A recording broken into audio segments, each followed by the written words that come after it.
Yo,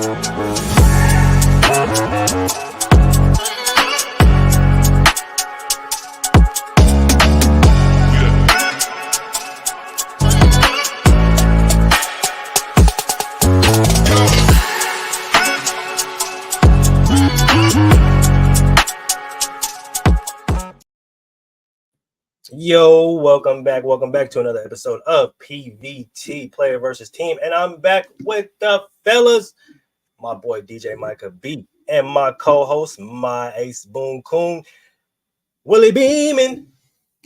How we doing today, fellas? How you doing, fella? I'm good. I'm ready to get started, man. Yeah. I had a long day at work. I've been looking forward to this. Long day at work, man. Let me tell you, I came home. I just got home from work, my damn self. Coming to work, had a damn migraine out this world. Took some Excedrin migraine. About 10 minutes later, that bitch gone. That's some powerful stuff. There you go. I would have popped a BC pot instead. That BC pot would be doing wonders. My son asked me, was I high? I said, no. Nah. I just feel better. Colors, Dad. No. There you go. Just feel better a little bit. You know, I'm all right. I'm good. Absolutely. Well, I'm glad everybody had a solid day at work. I'm glad everybody made it back to the show from work. You know, we got to talk about the safe travels and whatnot, because a lot of people do lose their lives on a daily basis when they be driving. So I'm glad to see my boys here alive and well. Shout out to everybody. So before we kind of get started, let's talk about these NBA finals for a little bit. Is it going to be a clean sweep, fellas? Is that what's in the foreseeable future? Are we thinking like a super clean? Are we busting out the brooms right now in Dallas? Nah, I'm not. Nah. It's going to be a gentleman's sweep, though. Gentleman's sweep. That's what we're thinking. It's going to be a gentleman's sweep, though. I think Dallas cool. Kyrie, I don't know what to say, man. Kyrie, and it's not. It's, you know how people are saying Kyrie letting Dallas down. I don't even think Kyrie's letting Dallas down. He's not getting clean looks against bigger players. Like there's no mismatch for him to even try to expose in this series. Yeah, like Drew Holiday, all NBA defensive player. Jaylen Brown, all NBA defensive player. If Jason Tatum switch, he has enough speed to keep up with Kyrie, and if Kyrie gets by him, he has the length to still block his shot from behind, even if he blows by him. And then you look at Porzingis, the 7'2". People forget Porzingis is the tallest player in this series because Gafford and them guys have been playing so above the rim. I didn't even realize Gafford wasn't 7 foot. Like I think he's 6'11". Oh wow! I think he's 6'11", 6'11" or 6'10". I did not know. Wow, he wasn't 7 foot. I mean, he played against Karl Anthony Towns, and Karl Anthony Towns made it seem like Gafford was taller than him the way he was playing and against him. I had no idea. And Porzingis towers over both of them. Gafford and was that Lively? He towers over both of them. And the one thing that's sticking out, Al Horford may not be the fastest and most athletic player anymore, but Al Horford is still really freaking good on defense. And you're not going to get lobs over him. He's going to put his body on you. And he's going to keep your ass on the ground. And that was where it coincided with Lively and Gafford getting lost from Kyrie in Kyrie's best games, because now the defense is staying conscious to defend the alley-oop and giving the free points instead of just now. I mean, your defenders are right there with you. And Kyrie's taking a lot of mid-range shots. He can't get to the rim. The Celtics are just a long team. It's hard to be the best player when Kyrie's taller than me, but when you're shorter than everybody else basically on the floor, it's hard. That's why it's so crazy when Steph won as the best player on the freaking Warriors, because he's not a tall guard. And that's not normally what you see. Normally what you see is a tall guard that can move the ball and win. But I mean, Steph did it at 2'6'3" as the best player. So it's a bunch of things in this series that I think Luka and Kyrie are good enough to give you one game. Jason Tatum finally had a solid offensive game this last game, but it wasn't his field goal percentage wasn't as great as I would like it to be.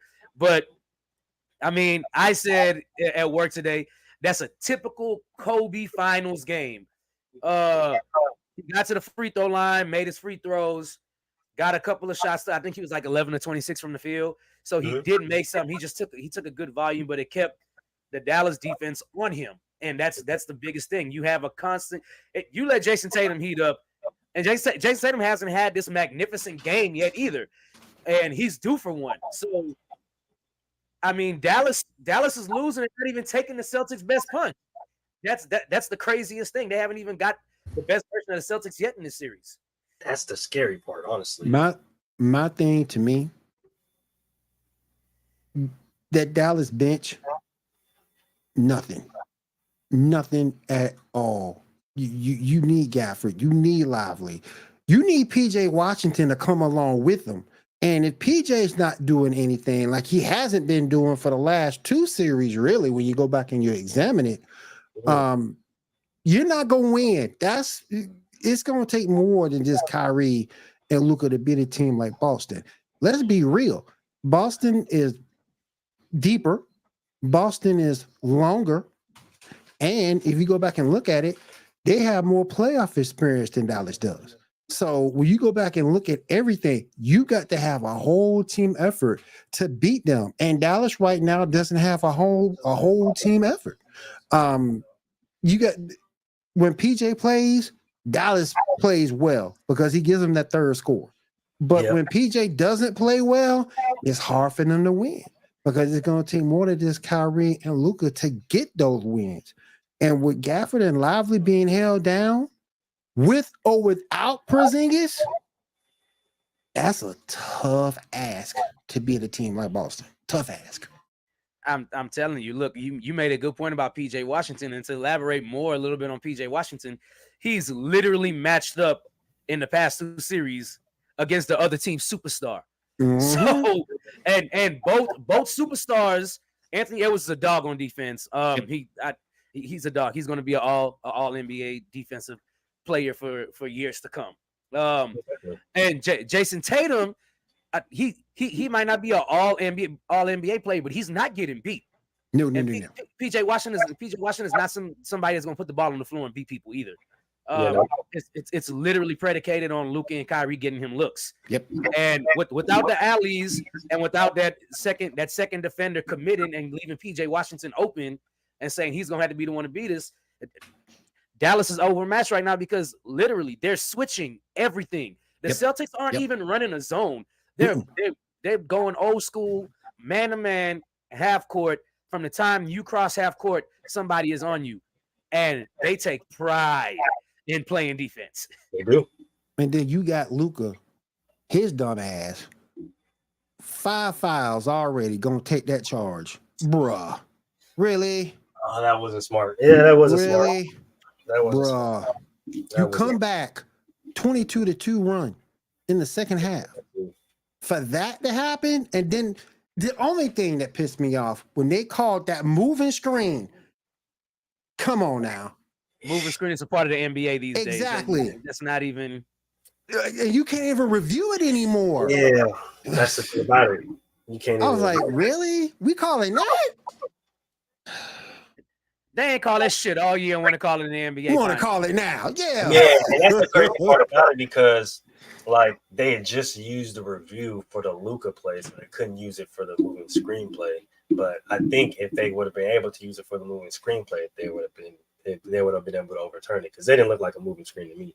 But just a quick question before we slightly move on here: is there anything that the Mavericks can do to come back in this series? Is there any adjustments that they'll be able to make, or is it just as good as over? The Celtics might come out lackadaisical, and they get a game. They get a game tomorrow or the next day, but then they ultimately close it out in Boston. It's a tough ask. It's a tough ask to ask this team to play any type of defense. Because if y'all notice, Drew Holiday getting looks that Drew Holiday ain't got all year against this team. So they're going to have to increase the defensive intensity, go after loose balls, get rebounds. They're going to have to do all that. And even with that, with their bench being as short as it is, and them being as small as they are, nah.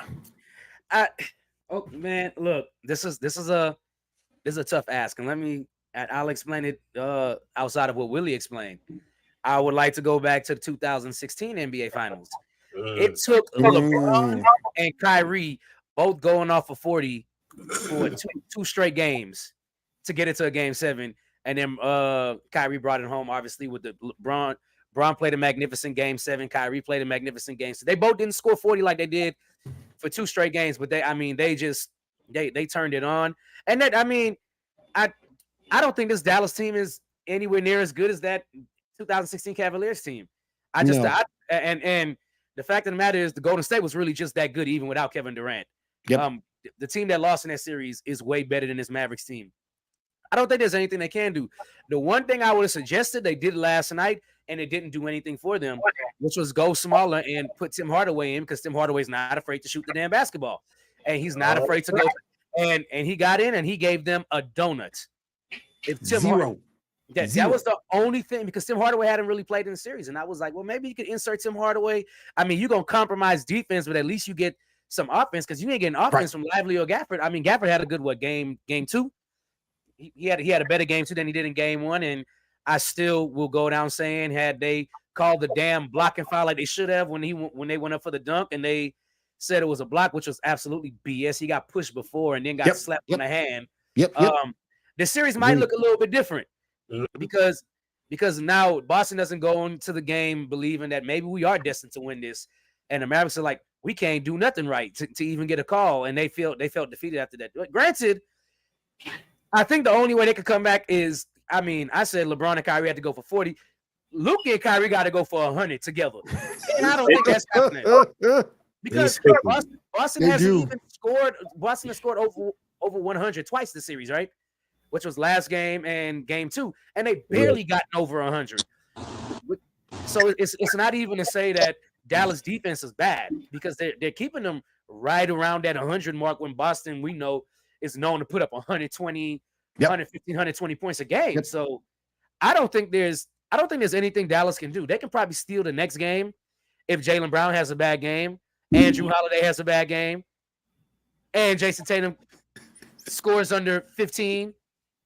And Porzingis doesn't come back, and Al Horford doesn't have a big game, because Al Horford is known to have big games in the playoffs, as he did in round 1, 2 or 3 times. So. Let me ask you guys this: Jaylen Brown the MVP of this series?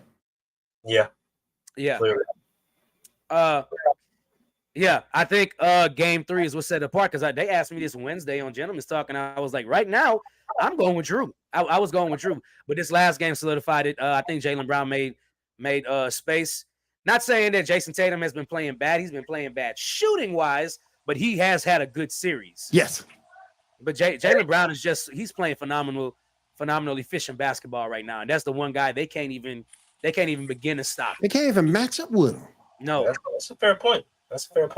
We got my boy Tyrone in the building. How we doing, my guy? What's up, man? What's good? What's going on, brother? What's going on, man? How you doing, bro?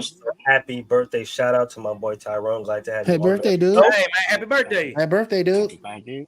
We are kind of just going over the NBA birthday. There it is. My boy going the shot glass. That's what I'm talking about. There you go. Hell yeah. He grabbed water. I respect it. Oh, no. He grabbed Quavo. Okay. The Quavo in the building. He didn't grab water. Yeah, nah. The Quavo in the building. Yeah, my boy T about that life. You see what I mean? We're just going over the NBA Finals a little bit, talking about it. What are your thoughts on the NBA Finals? I know the Celtics are up 3-0. Is there anything Dallas can do to kind of come back, or is it just about a wrap? Wrap it up, put a bow on it, however you want to put on it. The Mavs may win 1, but the way it's looking, no. And my MVP for the series would probably be Drew Holiday. See, he's playing well. He's getting looks. No, it's not his offensive game. It's what he's doing on the other end. Yeah, because Kyrie is not Kyrie. No. And when he has to switch on to Luka, he's still doing his job. Yeah. So, yeah, him or Derek White. Like the performance they're putting in, it's crazy. Derek White is a slept on one too. Derek White. He is slept on. He is slept on. It's fair though. I think it's fair because like. Well, Micah being what Roner's saying, a lot of people feel the same way. Like a lot of people have Drew Holiday as fun as MVP right now. And honestly, I wouldn't be surprised or shocked if he won it. Just by the way that he's played on both sides of the ball, honestly, but mainly on defense. But Joel tweeted something last night that I thought was interesting, and he said that the Bucks give the Celtics a championship. And basically, what I took from that is, did they give their championship piece, i.e., Drew Holiday, away to the Celtics and essentially win them a championship? Because who's to say if Drew Holiday was still in the Bucks right now that the Bucks aren't in the finals even without Giannis? Or just they will be without Giannis would have probably came back. Without Lillard, to me and Drew, they would have been more consistent without Damian Lillard. And again, I love Dame from the offensive standpoint. I love him offensively, but the defense is there. The man's a walking turnstile.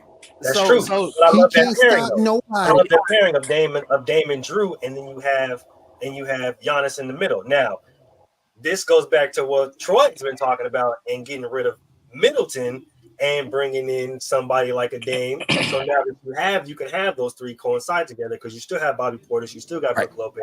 So you're still strong defensively, but now you bring in more offensive firepower with Dame. That's a good point because I've never been a big Chris Middleton dude. Me either. Nobody has besides Boo Wop. Nobody has. I would also say though with the Bucks, Drew was the most. I always say Drew was the second best player on that team, even though was there. I thought Drew was the second best player in the championship. But the one thing the Bucks are lacking with Dame at point guard is a freaking floor general. Yep. And I said Dame is a score first point guard, and you cannot pair Giannis with a score first point guard. Even though he can pass the ball, you can't do it. You need somebody that's going to be able to give you the ball in the right spaces. Damian Lillard, not saying he can't pass the ball and he can't run the floor, but Drew Holiday is an old school guard with a new school feel. Yep. He can score at every level, but he still looks to set everybody else up first. And that was the one underrated thing. Chris Middleton is open. He's going to get him the ball. Giannis is cutting the basket. He's going to get him the ball. Dame Lillard, he's going to look for his shot first in his offense and then pass off the ball. Yep. That's a fair point. Tyrone, I'm thinking. See, I don't agree with any of you guys. I think it was the coach, Doc Rivers. I'm about to bring that up. And I agree with you. No, because I'm sorry. How do you go from the number one team? How do you go from the number one team with the best record with Adrian Griffin as your head coach, and then all of a sudden everything falls apart? Yes, I agree. Drew Holiday was the second best player on that team, but they replaced the second best player with another second best player who is more offensively inclined, which is what they needed. I don't think the championship Bucks team would have been in the NBA Finals this year anyway. Possible. Against this Celtics team, even without Drew Holiday. You're talking about Derek White. Like, Derek White has been playing out of his mind. I hate Greg Popovich. Like, it's something different. And I think the Celtics will do the same thing without Drew. Drew just puts them over the top. And when Porzingis came back, that was shown even more. Because what if they were healthy this whole time? How they would have ran through the East Coast. My only cause for pause is the fact that, and we all knew this beforehand. I don't even know why they even hired the man. Doc is not an X's and O's coach. He never has been. He's this rah-rah, let's do it for the Gipper type dude. That only works for No. See, it's the opposite. No, it's the opposite. It's the opposite. He is an X's and O's guy. I don't see and it. He needs veterans. That's why he needs veterans. Because the reason why I say he's not veterans are X's and O's guys.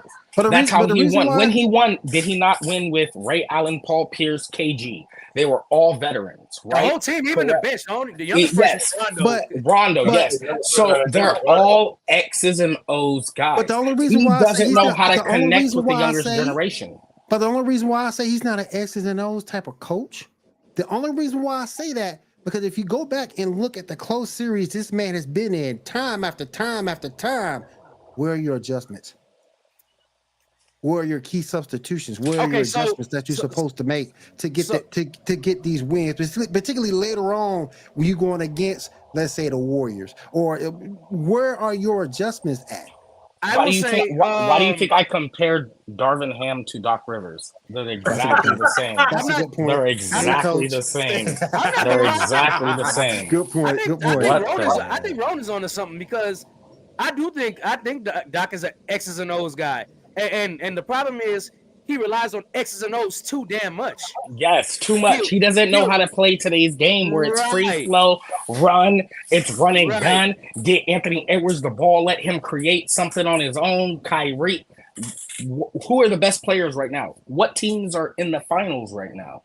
The teams that can create for themselves off the dribble, a la a Boston Celtics, even though they're more team-centric, and a Mavericks. We have the opposite end of the spectrum on both teams. A team that's strictly, solely one-on-one in the Mavericks, and a team that can put it all together. We can still go one-on-one, but put it in a team perspective. To me, it's just the fact that, because to me, he still will never be an X and O's guy, in my opinion, because of all these letdowns that you see. When you took over the coaching job this year, you saw the work. You saw how that record. You saw how that shit turned around for the worse. There's a reason for that, and I just don't think he's a very good coach. I just don't. He won that championship, like you guys said. He won that championship because look at the talent that he had around him. No. I tell people all the time. Moo will tell you this. I say some basketball all the time. It's about time we start saying the truth.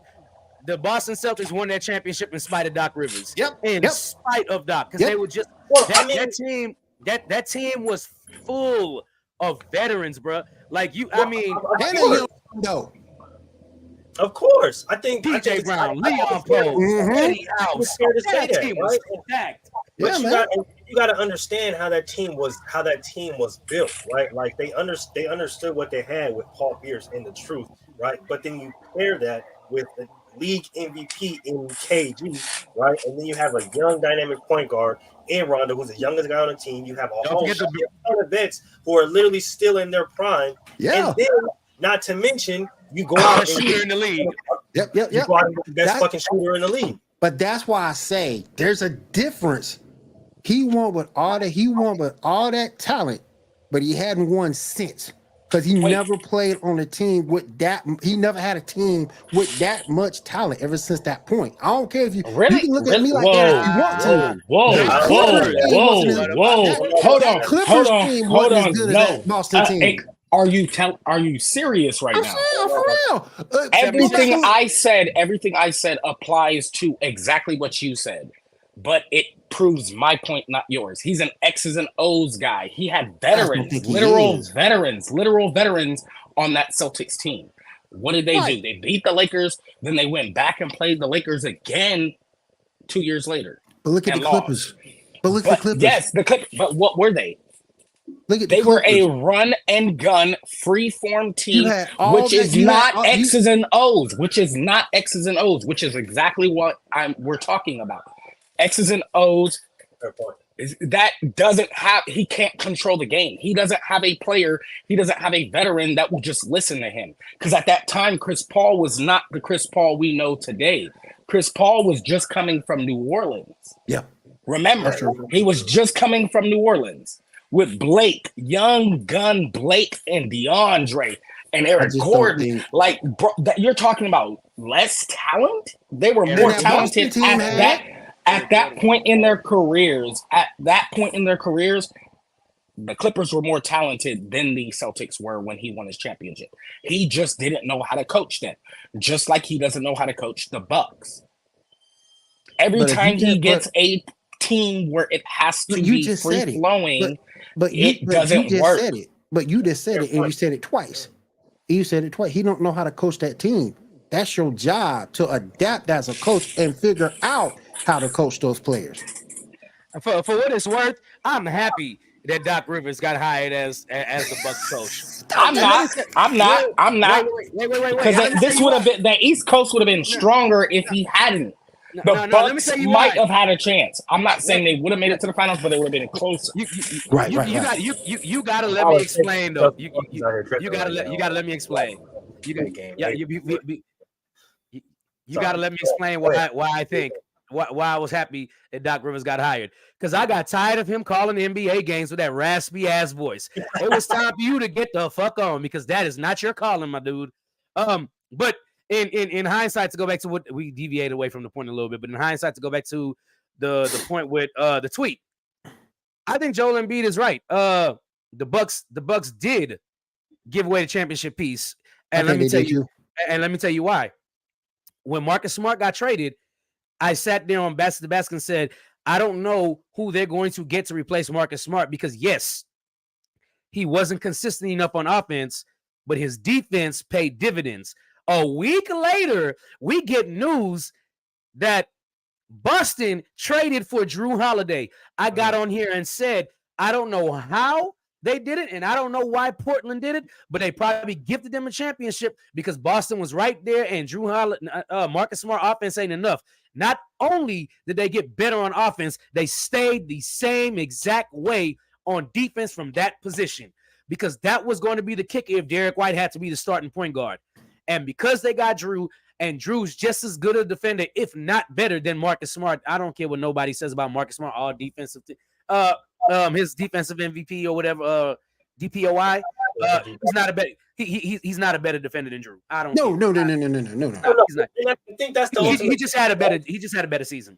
Right. Well, I think that's the ultimate difference, right? And you got to think about it where, when people, this is the thing about the Defensive Player of the Year award, right? And the reason why I think now it's more watered down than before, right? Because before you got the Defensive Player of the Year award by being a true defender, right? Like you can look at and see multiple one-on-one matchups of you displaying true defensive skill, defensive prowess, right? But now it's like if somebody gets a whole bunch of blocks at the rim, but gets cooked at the fucking perimeter, but because you're tall and can recover, now they're all of a sudden a great defender. And it's just like, nah, because the great defenders that we knew that were big men, right, back in the day, they can lock you down on the perimeter, in the mid range, and in the post. Pick your pocket. Thank you, Hakeem. That's the main one. Pick your pocket wherever you are on the court. It doesn't matter where you are. They're not going to get cooked at the perimeter and come back for a recovery block. No, he's going to pick your pocket right there at the perimeter, right there at the 3-point line, right there at the free throw, and he's going down, controlling the fast break and transition. Yep. Like those are the type of defenders that we grew up looking at. We should have a show. I think we should do a PVT show on this, which is I think here lately a lot of players that win Defensive Player of the Year. And I know Jared Jackson won 2 years ago, and he's a solid defender. Nothing too crazy when he's man to man, but I think we award and reward help side defense too much in this NBA because most teams play zone. Yes, and it's very annoying. Like it's a slap in the face to people like Tony Allen, or Tony Allen was like, "Leave me out here on the island with your best player. I'm going to guard him."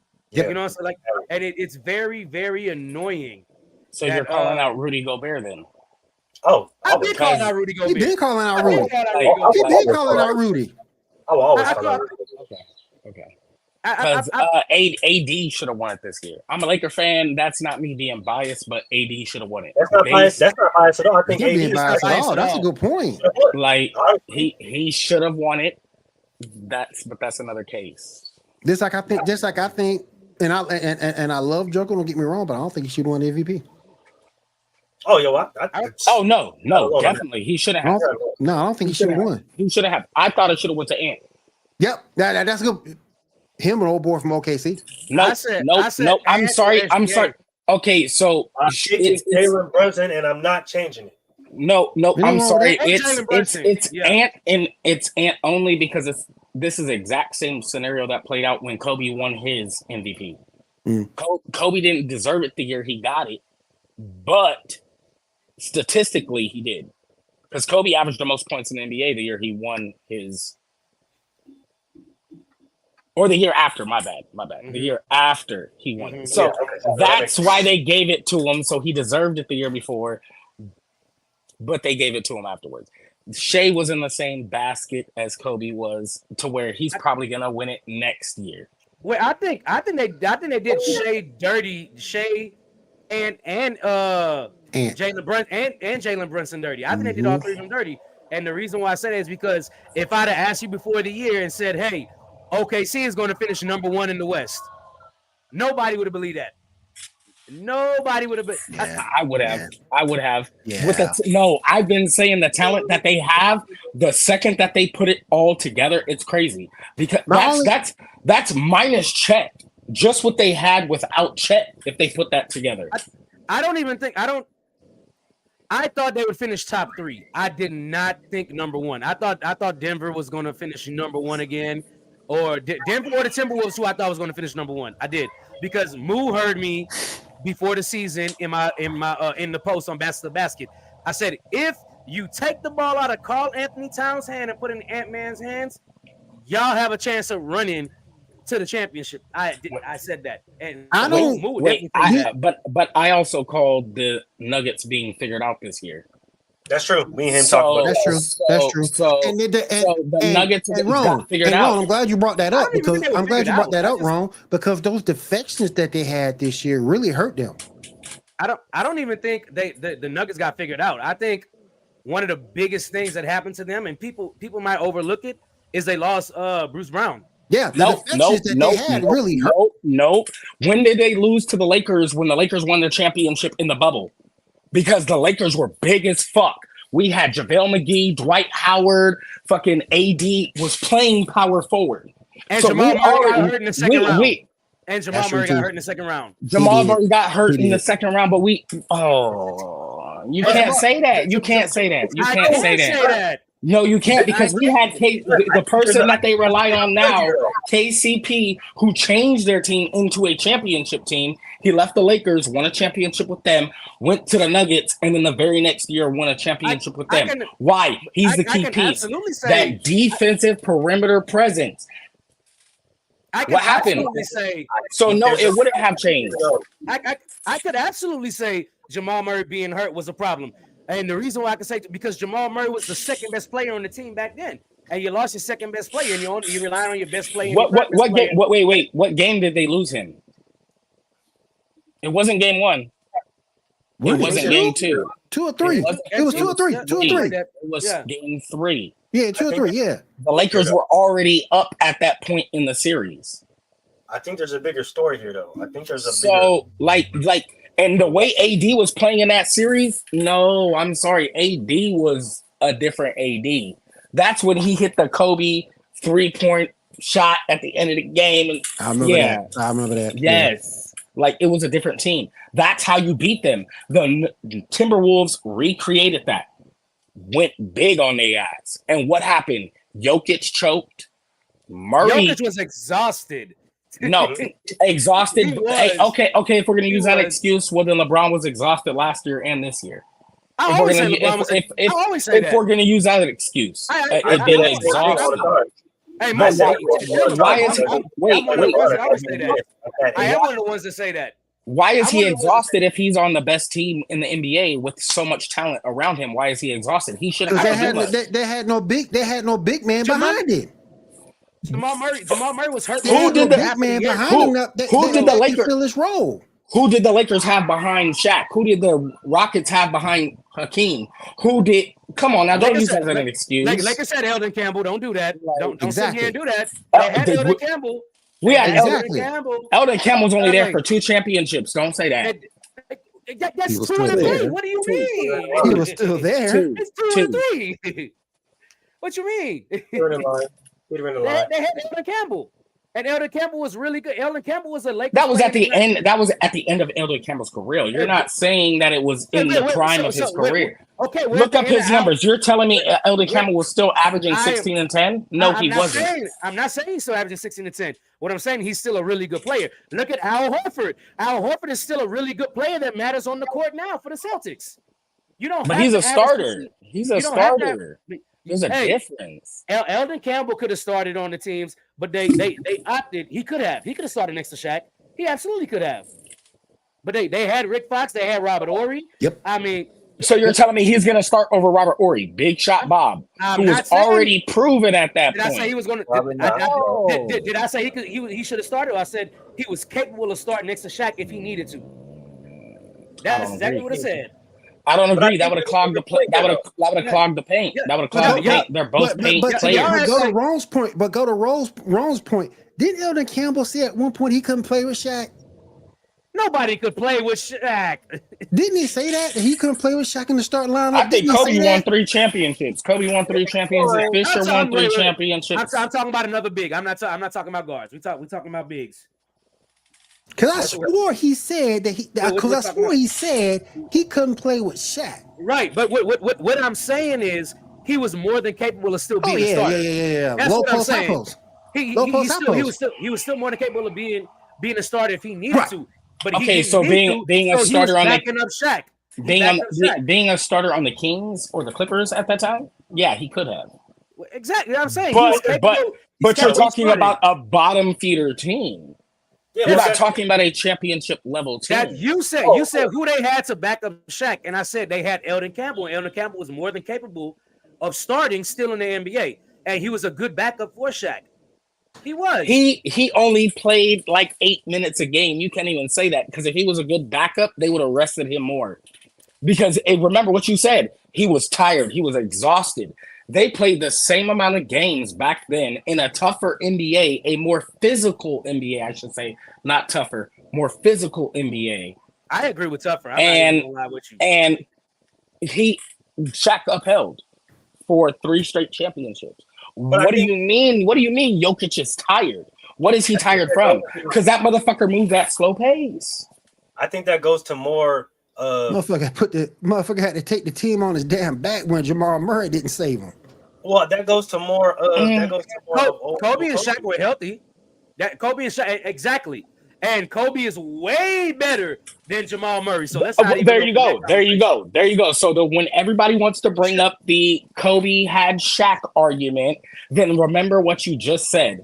Kobe was a beast. I don't bring up the Kobe had Shaq argument. He was a true number 2. You're not going to bring that up against me because I'm not one of those. I say they needed each other to win those championships because Shaq obviously kept getting swept before Kobe got there. Yep. He got swept over and over again before Kobe got there. I wouldn't get.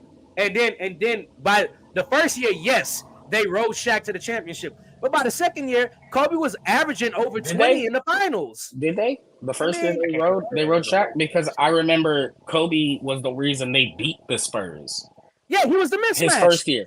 And then the second championship, it was against the Pacers when Shaq fouled out. Yes. And he had to take over.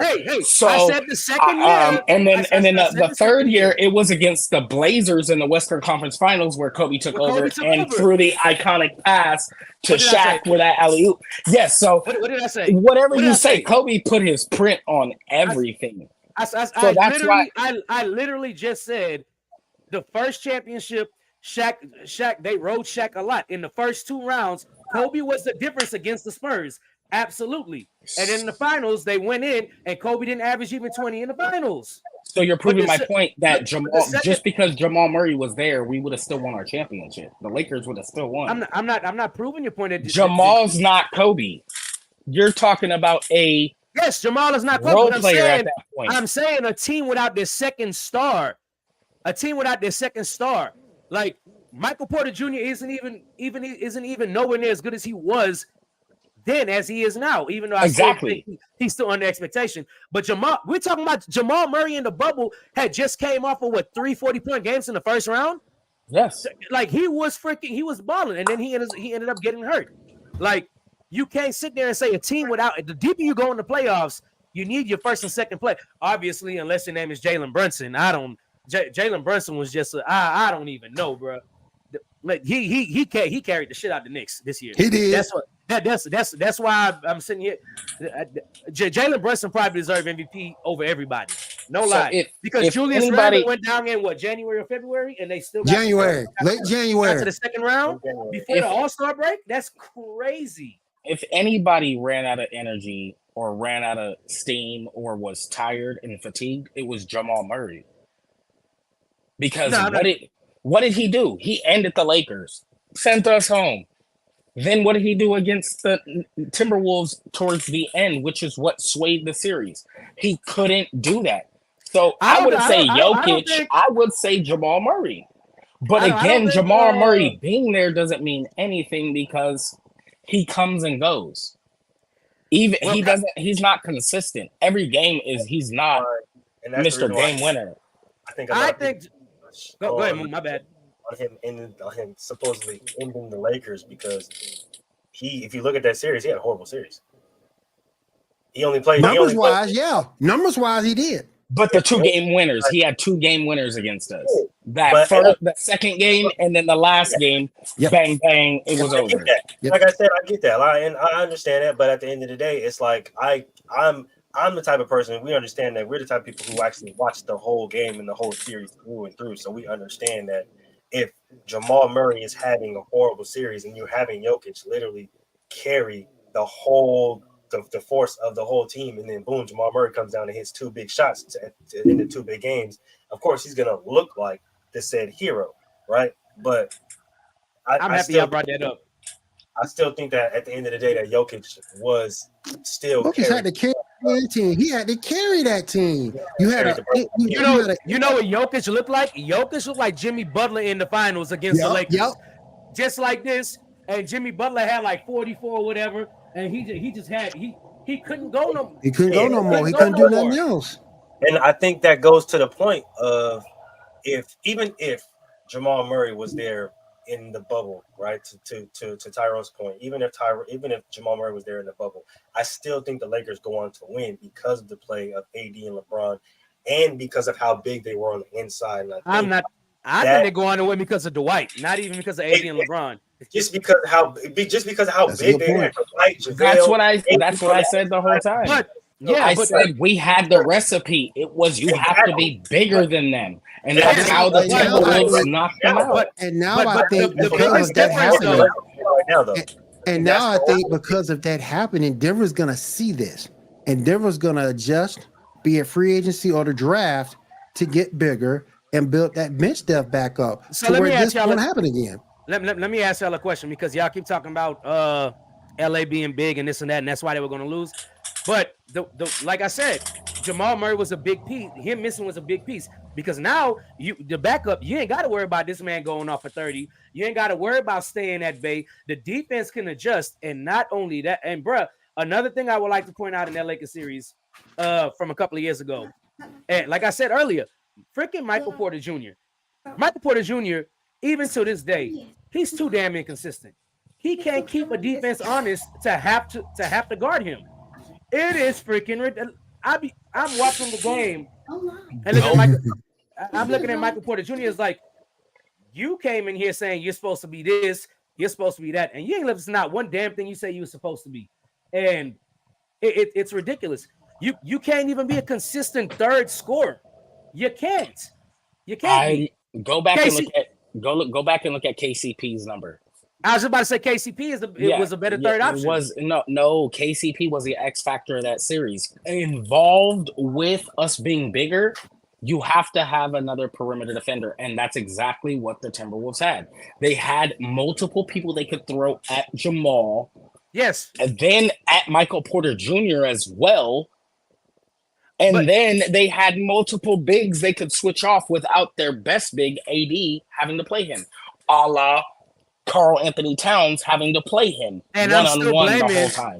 And I'm still blaming Michael Porter Jr. more than I'm blaming Jamal Murray not being there. I'm still blaming Michael Porter Jr. more, because Michael Porter Jr. cannot go get his shot. And even when they say Michael Porter Jr. don't pass the ball. No, remember that? They call him no pass. And Michael Porter Jr. is the most. With his back surgeries, that changed his game. He already had an interview about that. Like, he can no longer go out there and do that much. So he's now strictly a shooter and rebounder and occasional slasher. That is the person they need to look into trading then. Most definitely. Send him to Golden State. No, maybe Steph. Maybe Steph send him to the 76ers. He's a shooter. Oh, I like that. Because you have two players. You have two isolation players in Joel and Tyrese, or that go off. Let him stand in the corner because that's what he prefers, to be that shooter on the ready. If you don't want to pass, throw it to him. He's always going to be open. You're telling me he's not going to be open with Joel and Tyrese? That no pass shit is hilarious. It is hilarious. He don't. He said don't. it in the interview. He don't pass the ball. He don't. That man lives on the Allen Iverson mindset. Allen Iverson say, if I bring the ball up the court and I dribble for 5 seconds, pass the ball, and I get the ball back with 10 seconds, none of y'all niggas wanted to do shit anyway. So when I get the ball back, I want to go score now. Nope. He don't even play on that philosophy. He plays on that Kobe philosophy back in 2006, 2007, when we had nobody, Smush Parker and all them niggas, and it's like, I'm the only nigga that can score. That's the type of hype he's on. I'm going to shoot everything. I ain't even going to look for these niggas. I will not tolerate Smush Parker slander on here. Kobe belittled that man just like Jordan did Kwame Brown. Smush Parker was trash. Kwame Brown was trash. Kwame Brown was trash. Small hands ass. Come on, don't do that. Don't do that. They belittle these niggas. They belittle these niggas out of their roles as basketball players. The greatest accomplishment Kwame Brown has is the fact that he was traded for Pau Gasol and the Lakers won 2 chips because of it. That's his greatest claim to fame. That's a bad. Speaking of the Lakers, let me ask y'all this. Let me ask y'all this. Again, there we go. Let me ask y'all this. We've seen the whole coaching thing where they lowballed old boy. I still think they lowballed him because in LA, you can't make it on $11.5 million. State tax and eat all that up. Eat it all up. So you lowballed old boy.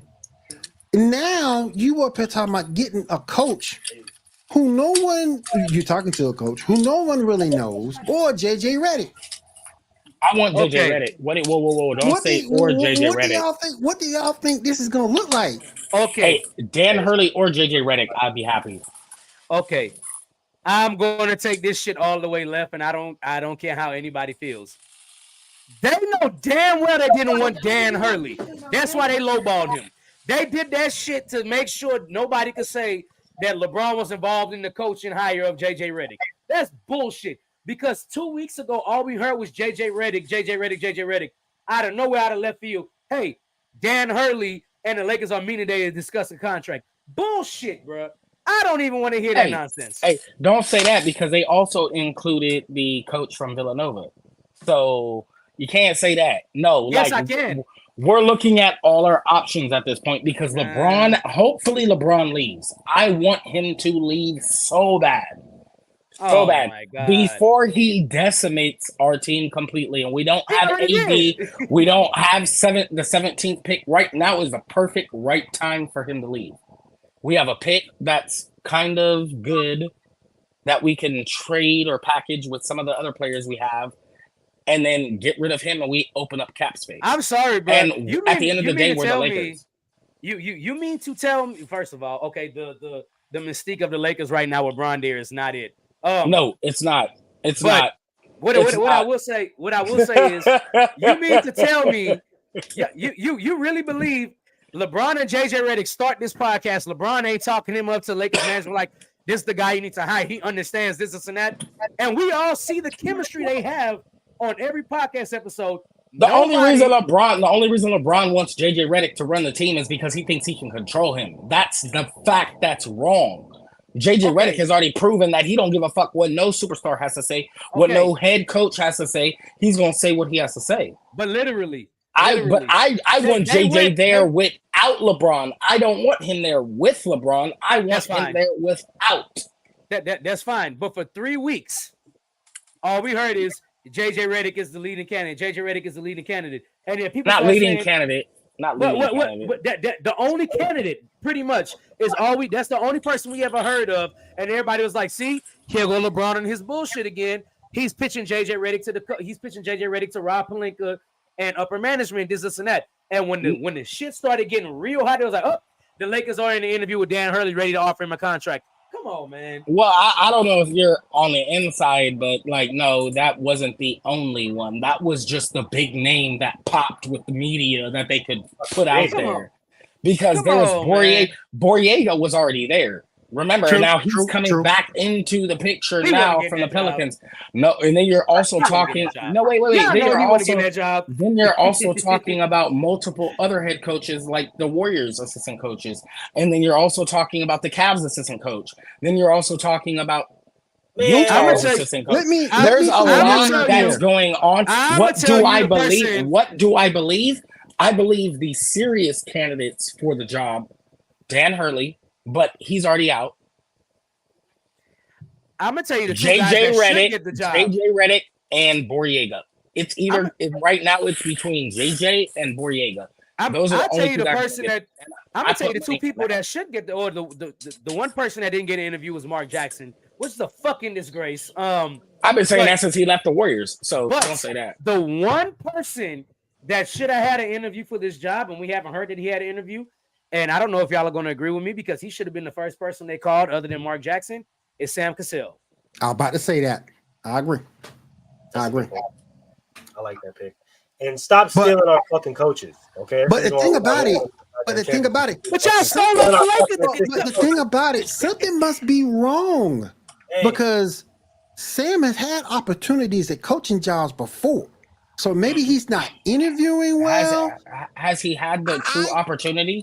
I don't. Because he's been a head coach candidate since the Celtics won their championship against the Lakers in 2009. Come on now. Like, no, it has to do with opportunity.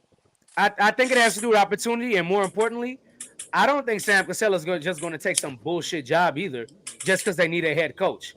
If he's going to take a job, I think Sam Cassell wants a team that makes sense for him. That makes sense for him. So he wants to walk into a Steve Kerr situation. Right. That would make more sense. Either that or he wants to walk into a situation where they have a top 2 or 3 pick. There's definitely a generational talent, and then he'll be able to come in and let me ask you this. Let me ask you, Devil's advocate. Devil's advocate. We talked about it before. Let me ask y'all this. Doc Rivers or Sam Cassell? Sam Cassell. Let's say Sam. And Sam Cassell was his assistant coach. Yep. So if you take Sam and put him on Milwaukee, that's his perfect situation. No. You don't think so? I think they should have kept Griffin. Why did they fire Griffin? Nope. I wouldn't have fired because he talked about Giannis's brother who was stupid. I don't give a damn. What the hell? The brother? Are you kidding me? So you're firing me not over Giannis. You're firing me over Thanasis. What the fuck? Over who? Thanasis. Over who? It was real quick. Spell it for me. It has more to do with outside. I'm done with y'all. And it had to do with, I guess, anything that had to do with Giannis and anything. So we still really don't know what happened, but from what the reports say that he probably lost his job because they were trying to get ahead of everything that was transpiring in his personal life. So I know there's that, but I would have got Coach. Before I would have got Doc, I would have brought Bud back. That's just me. Nope. That's just me. Nope. To answer your question, I would have hired Sam. I would have hired Sam over all of them. I would have hired Frank Vogel. Shoot, Frank Vogel should have been fired at the mid-year. I would have hired Frank Vogel to run that team because that's the exact team that he won a championship with. Right. The exact team, but with a better point guard. Right. Because remember, they're big, they're slow. Like, yes, a better point guard. Who did the Lakers have when we won our championship? Rondo. Wait. That's my bad. I thought you was talking about Damian Lillard. My bad. I thought you was talking about the Bucks. That's my bad. No, I was saying the Bucks have a better point guard than the Lakers had when we won our championship that year. Lakers. Okay. Yes. So that's the exact Drew Holiday. coach. Okay, that's no. You talking about Dame? No. If I would compare anybody to Drew Holiday, and I could even do that because that's a besmirk to his name, the way KCP played in that series versus Denver was a la Drew Holiday and what he did for the Bucks when the Bucks went on their championship run. Agreed that. I think they didn't. I think Sam Cassell would have been a bad fit for the Bucks job, and the reason why I say that is just basically because Damian Lillard is not the type of point guard Sam Cassell was. No. And granted, Sam could shoot, but Sam was even with the Rockets and even when he was with the Clippers with Elton Brand and all them, he was still a floor general. And Damian Lillard is not a floor general. And he did play with superstars, right? And players that could get their own shot, right? That didn't need him to create for him, right? Right. But so he would have known how to coach him. It's not about he's not the same. He doesn't have to fix Dame. That's not the problem. He just has to let Dame do what Dame does. What he needs to fix is the mentality of the rest of the team. The mentality of Giannis. Get them to run together because they never fit together well at all, no matter at any point in the season. But playoffs or regular season. That also feeds into my point because Drew Holiday was such a floor general that Dame isn't. Drew Holiday is such a floor general. You saying he got to switch the philosophy of the rest of them, but Chris Middleton is still a spot-up shooter. He's still a spot-up shooter. He can put the ball on the floor and go get his own shot, but for the most part, he plays better off of catching and shooting. No, the difference is that Drew Holiday is a paint presence. He can get into the paint. He can drive. Dame is an outside presence. So him mixed with Chris Middleton. That's part of my point. No, wait. With Chris Middleton, on your point, I'm agreeing with you. Chris Middleton can't get his own shot. So therefore, he's standing at the three-point line right next to Dame while Dame's dancing. There's nothing going on. So yes, I agree with you, but I don't say that Drew is a better floor general because Drew, that's not his game. Drew is not an offensive player. He just has enough talent and he's so talented that he can score. Drew is not an offensive player. Even when he was in high school, I sat there and I watched him at Arco Arena for the Sacramento High School championships. Yes. Wait a minute. Hold on. Wait. He could score. It's gonna be hard. You're gonna be hard. You're gonna be hard pressed. Wait. Yes. Is Damian Lillard the bigger name? Of course, he's the bigger name, but he's not the better all-around player. Drew is. I didn't say all around. I said offensive. Drew took the better offensive two different things. No, I said Drew didn't focus on the offensive side. Yes, he put time into that, and yes, he was a perfect piece, and he matched and he could fit anywhere on any offense. But he kind of took the Pat Bev role where Pat Bev averaged 36 in high school, went off in college, went off in European, but then became, what did he average now? 9 points a game? He's along those same lines. He knows his role. He knows where he can be most effective. If Drew wanted to, Drew could average a Shea type numbers, 30 points a game easily if he didn't focus on the defensive side and being a team player. So no, like Drew I said, isn't the offensive player that Dame is. I didn't say Drew was the offensive player that Dame is. I said Drew was a better floor general. I never said that he was the offensive player Dame is. And he definitely is. He definitely is a better floor general.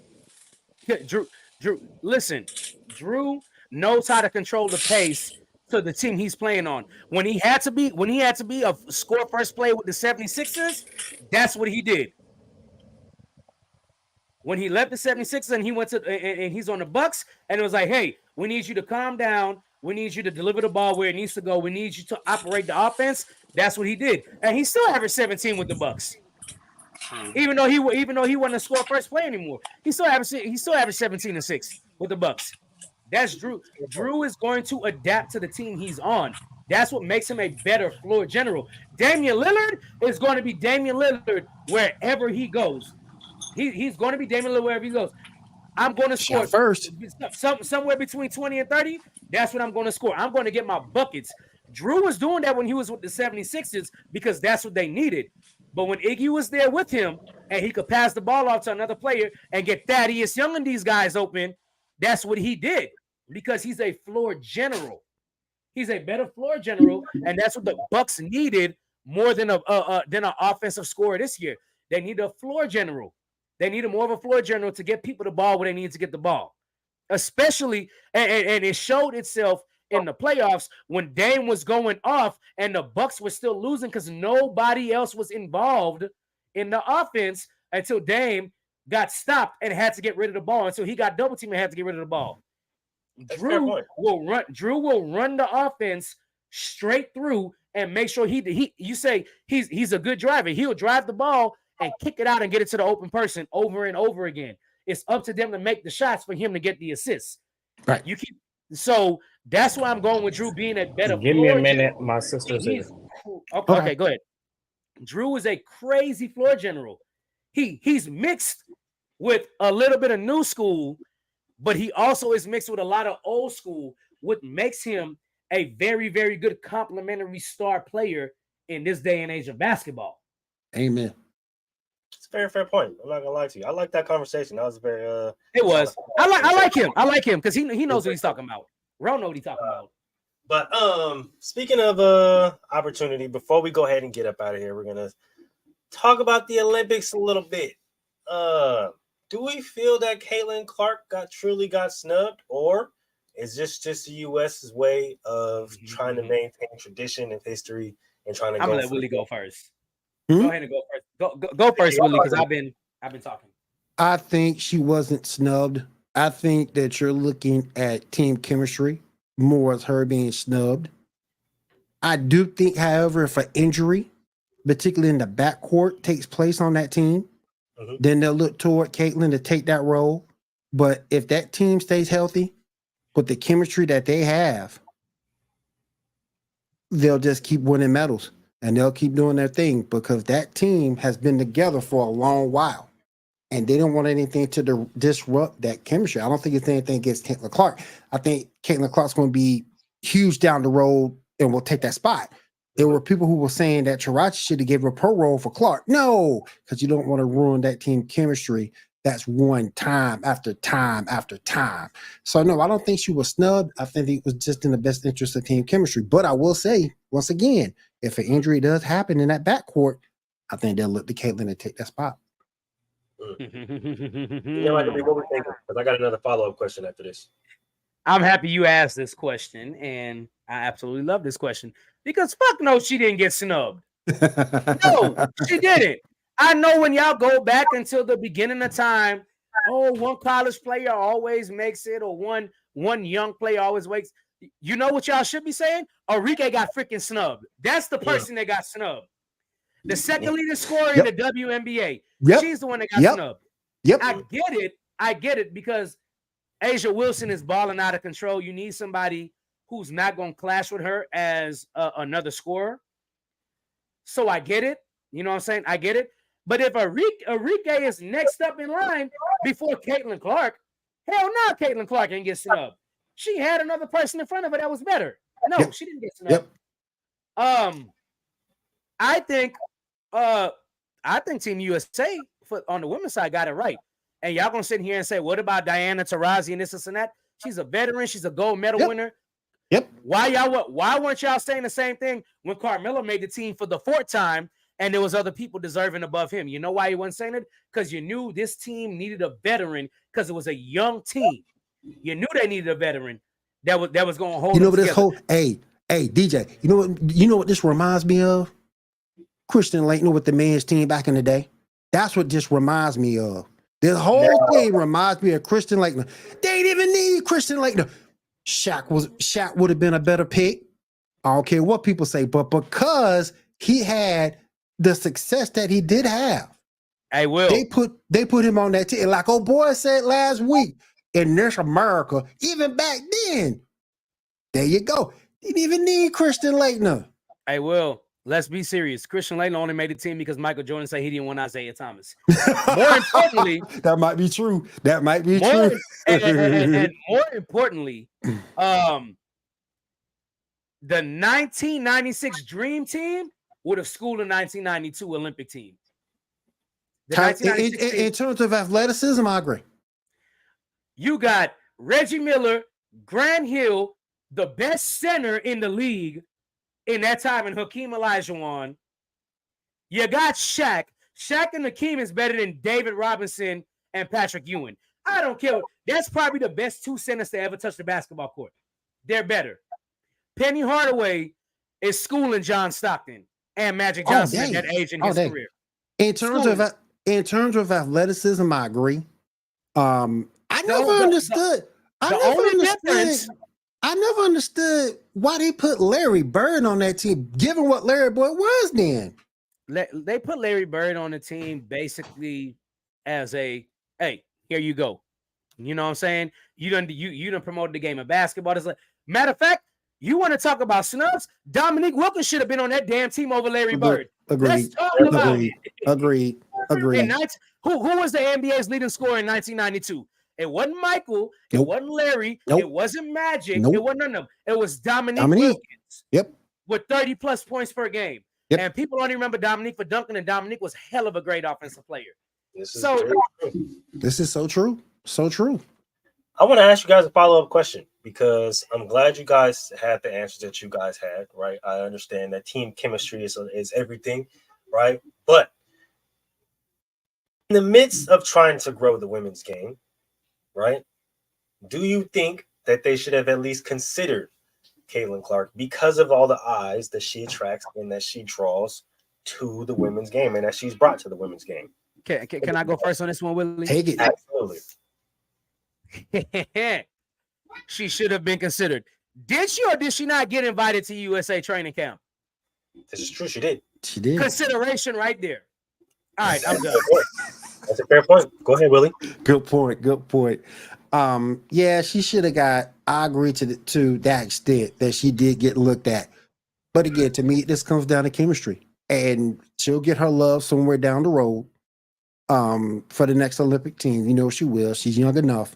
But right now, with that chemistry and the way that team is playing, no, I want to put on that team.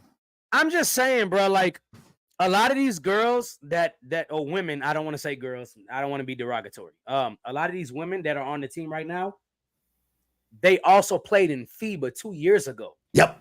And to qualify, and people absolutely forget that. This is not the NBA where you send a B team to go compete. That's why I said chemistry. Steph Curry, LeBron, and all that. Right. They played together before in FIBA. A lot of them played together before in FIBA. Mm-hmm. So one of the biggest things, and y'all know this about FIBA, that 3-point line is shorter. Yes. And if you lack the experience in shooting from that 3-point line, when it's shorter, your depth percentage does get thrown off. Caitlyn Clark's biggest weapon is 3-point shooting. And your depth percentage is a big thing when it comes to shooting the long range threes. She was considered, but it was also said, hey, we didn't pick you because you don't fit with this type of team because of your style of play. Team chemistry. You know what I'm saying? Hell, Steph Curry didn't play in the Olympics until the last Olympics. Yep. Now, because of his style of play. Yep. And he knew he wasn't going to fit in because of his style of play. Steph Curry is, I'm ball dominant. Look, we sent our whole team to FIBA.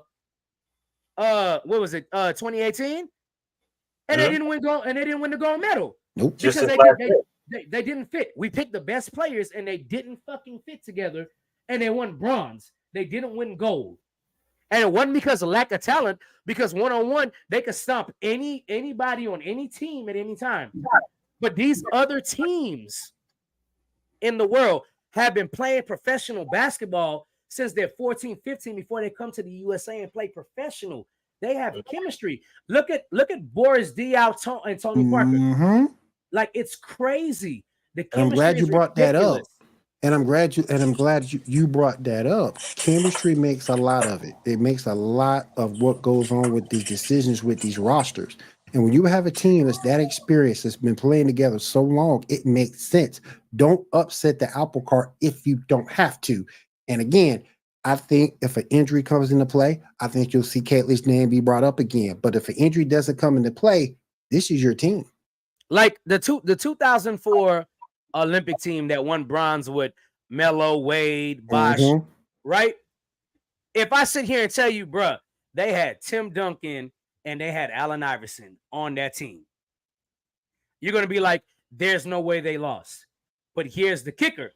Tim Duncan and Allen Iverson don't fit with their styles of play.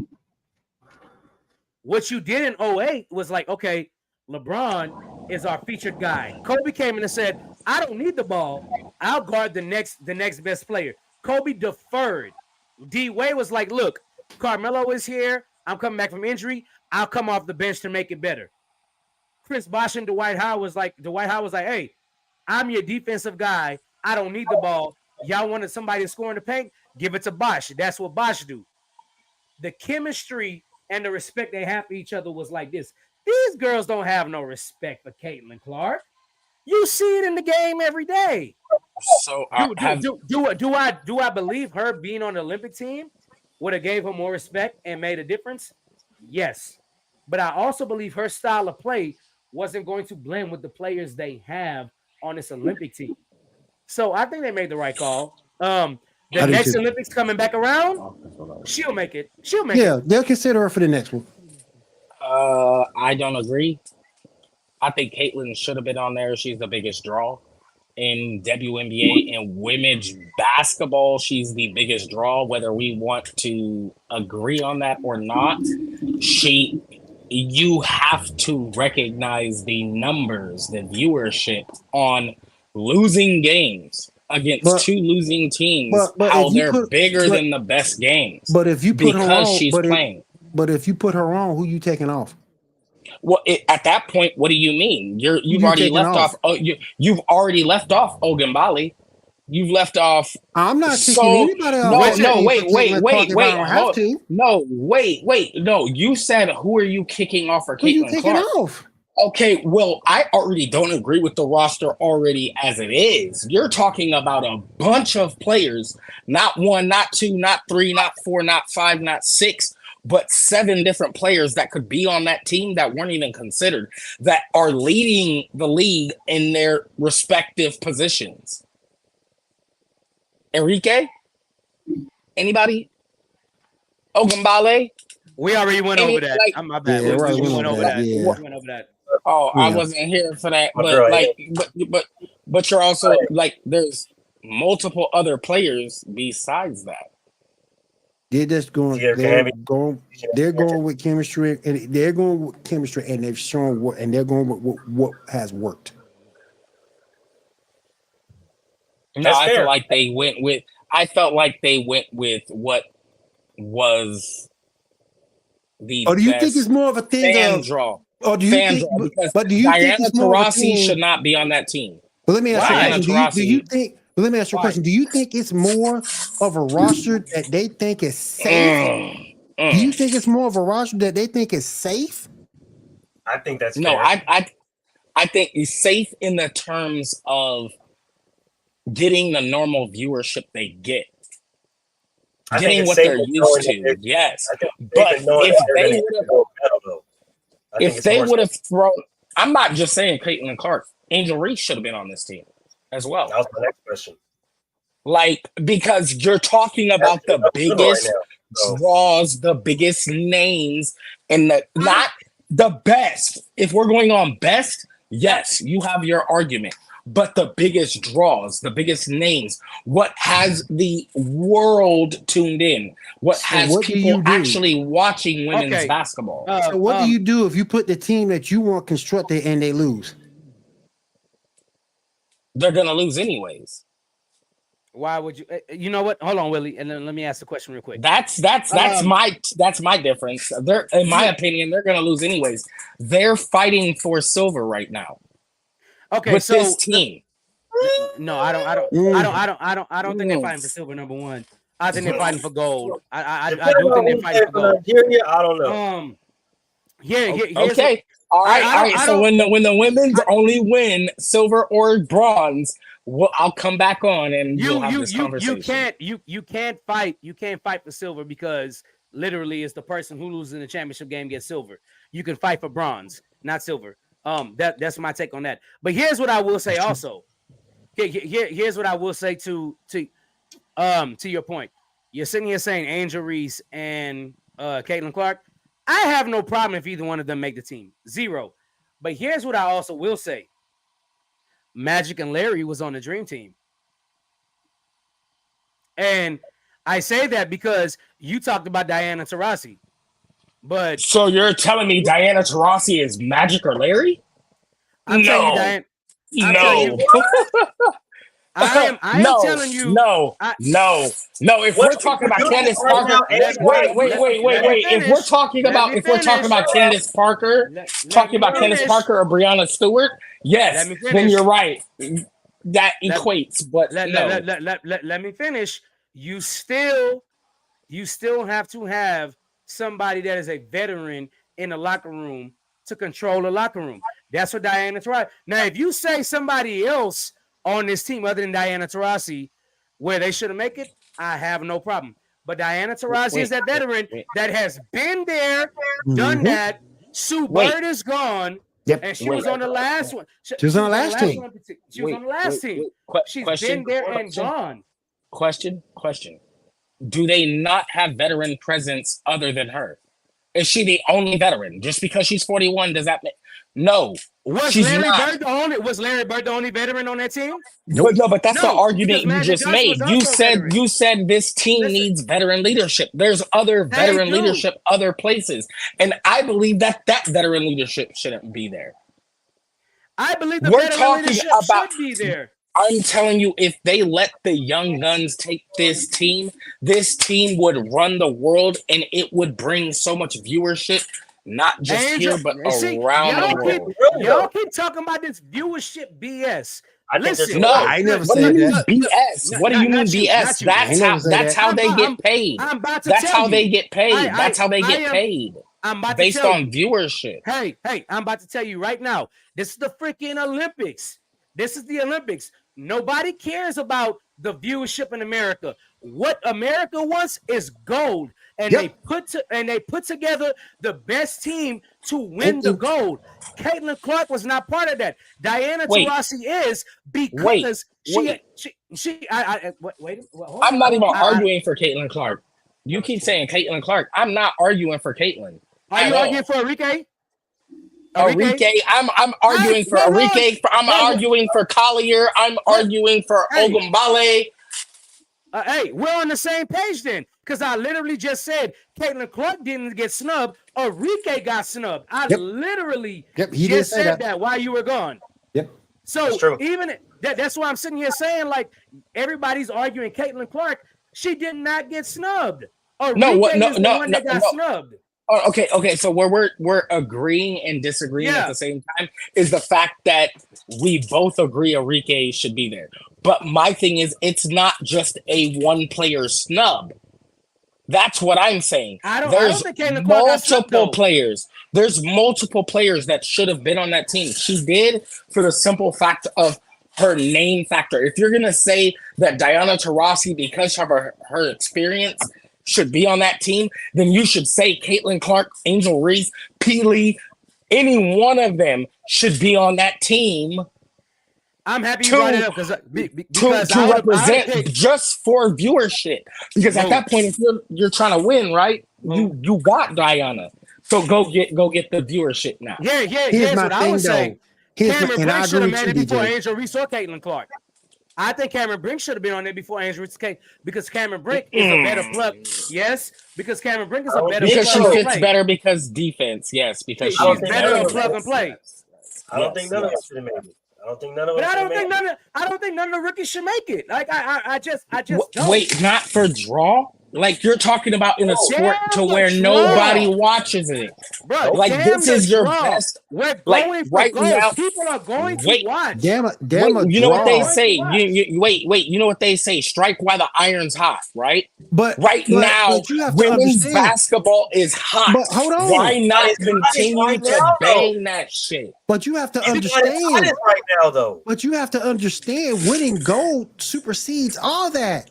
Facts. In basketball, gentlemen, women's basketball is not as hot as right now. This is the reason why I wanted to talk about this. Is the reason why I'm glad you guys said that, especially with the whole viewership thing, right? Because even if you have Caitlyn Clark on this USA team, that doesn't guarantee US viewership. You want to know what that does guarantee, right? It does guarantee a whole bunch of people talking about why she's not playing. Because let's keep it a beam. Wait. Does make the team, she wouldn't fucking play, right? But Moo, you out here spitting facts. Yep. Here's the thing, though, guys. I want you guys to take this point into consideration, right?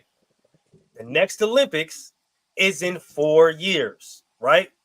Now you have, and just like you guys said, it's basketball. It's hot right now, right? Women's basketball is hot right now, right? But it's not at its hottest. Why? Because now, 4 years from now, Caitlyn Clark's going to be a vet. Angel Reese is going to be a vet. Cameron Brink's going to be a vet. Rakia Jackson's going to be a vet. Wait till Juju get there, boy. Juju. Wait till Juju get there. Here's the kicker, guys. Here's the kicker. So, wait. So for Wiley in the league. You get Juju in the league. You get Paige in the league. Now the iron is super hot now, and now they're eligible to make the Olympic team. So now not only do you have not only are you striking when the iron's hot, but now you have top talent on the top team, gaining viewership while everybody's still talking about women's basketball because you have all of these young ladies in the league compared to all the girls that are now vets. The Asia Wilson, the Stu, the Sabrina Ionescu, the Kelsey Plum, the Jackie Mills. You're gonna have this whole fucking team full of that nigga hit the soundboard. And now like, bro, what is happening in women's basketball? Craziness is happening in women's basketball because you got literally all the best players in the world that everybody's talking about. Well, you have okay. And to bring Moo's point, you got people on ESPN going unhinged talking about WNBA basketball. Unhinged. That's never been seen before. You got YouTubers like Flight Mike who never would have brought up WNBA. Now he's covering it. Now he's covering it. I'm gonna let Ron go, and then I'm gonna go after Ron. Go ahead, Ron. Okay, so you're telling me if Juju was in this class, she wouldn't have made this team? Juju wouldn't have made this team because you said in 4 years, right? Juju still has another 3 years in college basketball because she's going to stay there because she's going to make more on her NIL deals to stay in college than go pro. So 3 years you're talking about. So you're saying that at that point in time, when now Caitlyn Clark, Ionescu's established, all these players that just came in that are beasts are established, you're saying that Juju's going to make the team? Because that's exactly what you're saying right now is they can't make the team because these veterans are there. That's not what he and said. Then you've listed some. There's maybe 3 or 4 players that should automatically be on the women's basketball team. If your name does not end in Stewart, I'm gonna go after him. I'm gonna go after you, Ron. I'll just say that. There's 4 WNBA players that should automatically have a spot. Everything else should be a toss-up. Okay, and that's absolutely true. Go ahead, Move. And just before you cook, Michael B, just right before you cook, what I'm saying is when you have a draw and this is exactly why I'm glad you guys brought up the Christian Laettner thing, right? Because the NBA knew that Christian Laettner was going to be a huge fucking draw, and for the reason that Stephen A brought up, because he's white. This nigga plays freaking nuclear in college, and now you got this white dude who plays and he looks good amongst all the black guys. So of course they're gonna push him in the forefront. So if you're looking for viewership, wait, Chris Mullin was on that team though. Chris Mullin was a white guy, bro. I'm not gonna lie. Chris Ball too. Chris Mullin, white person. Ionescu. Oh yeah, and if you're looking, ain't white. Like, come on now, don't say that. Breonna Stewart ain't white. I understand that point, but that's the reason why I'm saying, right? If you wait for the next 4 years, right, in 2020 and 2028, when we have this next Olympics, they at that point in time, the way they're looking, they're not gonna have no choice but to put you on that fucking team. They not gonna have no choice, dog. They're not gonna care if she's a rookie or not, because they did it with Diana and they did it with Stewie. Why? It's because they knew the draw that was going to bring. I'm not saying that it's not the same draw with Caitlyn though, because we understand it is. But the way everybody's talking about Juju as of right now, you have both Caitlyn fans, injuries fans. You have everybody who is a fan of this girl who is playing out of her fucking USC. Even JT speaking up to the fact. So there's gonna be no way she's gonna be able to be elite. Hey Willie, I'm about to cook. Get him. Can I ask a question to that real quick? Go ahead. So, you don't think that college basketball has bigger viewership than any professional sport, right? No, I do. College football. Great. College basketball. Women's college basketball has bigger viewership. So you don't think that if Caitlyn Clark was, even if she wasn't playing, those fans are gonna tune in, and she has hella fans. So that's what I'm talking about. They have nobody on that team for viewership, because yes, Brianna is yesterday's news. Unless you're my age, DJ's age, your age, you don't remember. Like you don't remember that fanfare fresh in your mind of how big Stewie was. Stewie was when she came out of high school to fucking UConn, dominated, then went to the Maya Moore. I got it, y'all. People forget Maya Moore retired hella early. She would be on this team. Maya Moore is the GOAT. She would be on this team right now. Maya Moore is the GOAT. Let's keep it real. Keep it real, DJ. Keep it real. Maya Moore is the GOAT. Keep it real. Cheryl Miller, Candace Parker. Blah blah blah. Maya Moore is the GOAT. We disrespected Maya Moore, man. We're not gonna sit up here and act like Asia Wilson isn't on this USA team. Okay. So Candace Parker. Hey, I'm going to weigh in now because I sat back and let y'all cook. Now I'm going to weigh in now. Go ahead, Michael B. Do your thing. Go ahead. Your thing, big dog. You see, here's the only problem I have with Ron's take. Ron, respect to you, brother, because you really do know what you're talking about. I do fuck with you because you're one of the few that's came up here and actually do know what you're talking about. People don't be coming on here and know what they're talking about. You do. Here's what I'm going to say, though. To your point, Caitlyn Clark is the biggest thing in the WNBA and this and that, blah, blah, blah. Okay, that's fine. But here's what I'm also going to propose to you, too.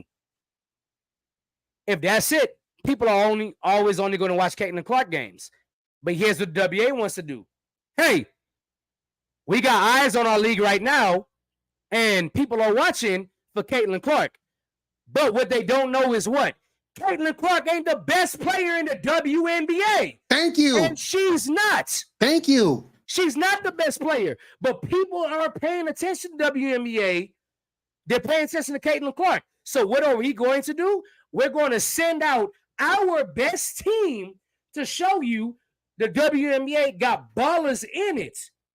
We got ballers in here. There's at least 11 players better than Caitlyn Clark.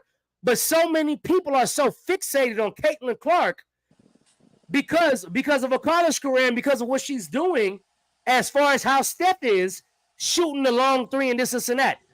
Like, bruh. There you go, Asia. That's beautiful the ass. There you go. That's the whole point. Nobody else is focusing on anything else besides Caitlyn Clark because Caitlyn Clark was so dominant in college. People missed Maya Moore. People miss Breonna Stewart. People miss Asia Wilson. People miss all the UConn Huskies that came out that won championships for 8 straight years. They missed all that because they weren't paying attention. So Caitlyn Clark has opened new eyes to the WNBA, but they need people to realize there are people better than Caitlyn Clark, and y'all are anointing Caitlyn Clark like she's the chosen one. Wait, hold on. Hold on. The chosen one was Maya Moore, because Maya Moore came in and dominated, and Candace Parker came in and dominated. Y'all are acting like these people didn't. Maya Moore and Candace Parker didn't come here.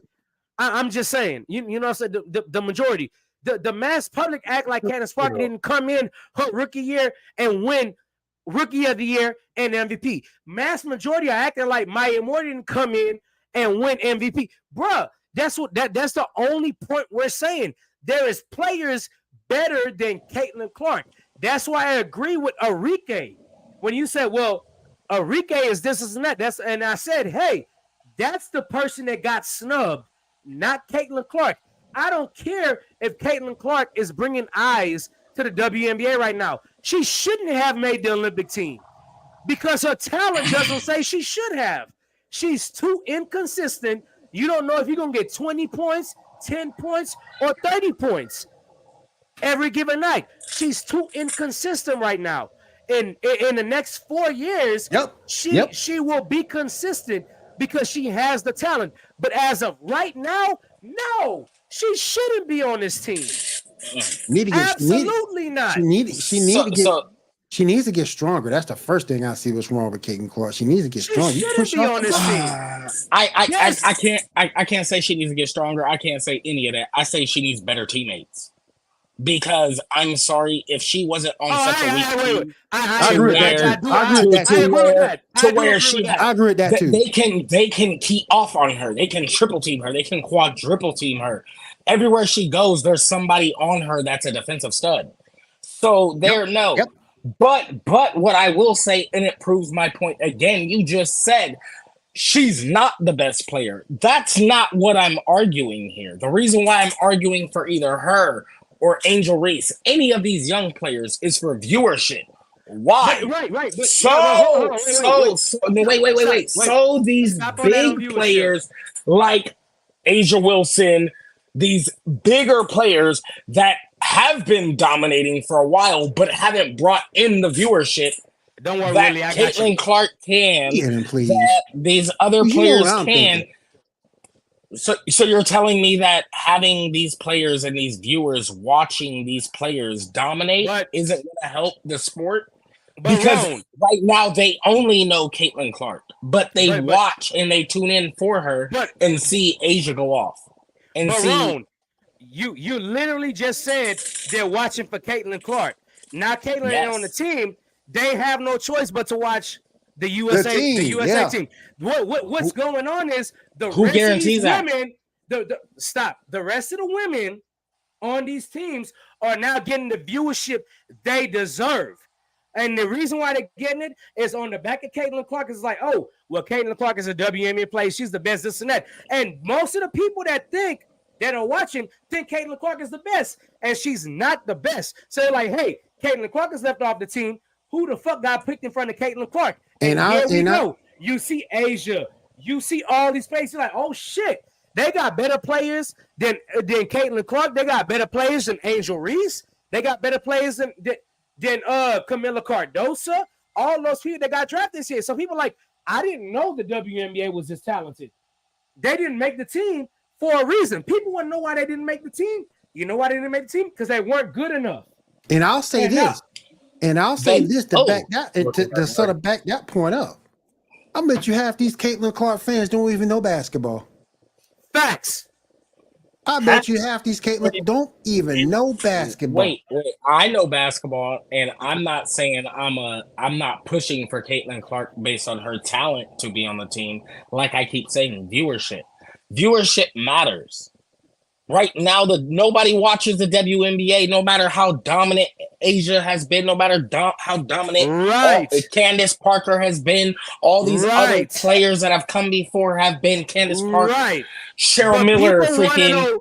But people want to know why Caitlyn Clark and Angel Reese didn't make the team.